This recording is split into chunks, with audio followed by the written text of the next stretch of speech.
Massachusetts Attorney General Maura Healey called the Equifax breach completely outrageous. Now she says consumer protection laws need to be updated.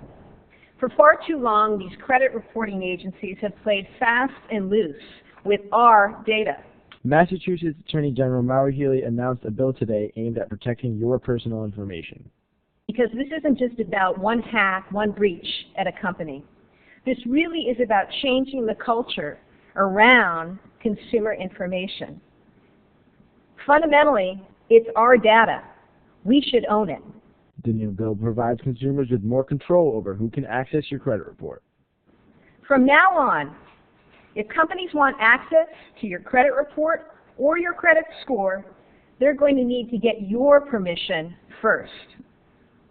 If it sounds like this should have been the law all along, you're right. It should have been the law all along. The truth is, this system desperately needs reforms. The new legislation will also eliminate fees for credit freezes and require encryption of personal information in credit reports. Companies will also be required to obtain consent from consumers before being granted access to credit scores and reports.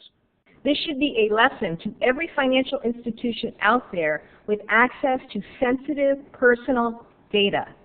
If you can't keep it safe, you can't have it. Last week, Healey filed a lawsuit against Equifax accusing the company of failing to protect consumer data. Criminals walked in, as we now know, stole that data. But what's particularly aggravating is that Equifax, who put our data at risk and failed to implement the necessary safeguards to protect that data, then turned around and tried to charge us for their mistakes. In a statement Equifax released, the company said they have conducted an internal investigation and are currently working with the FBI.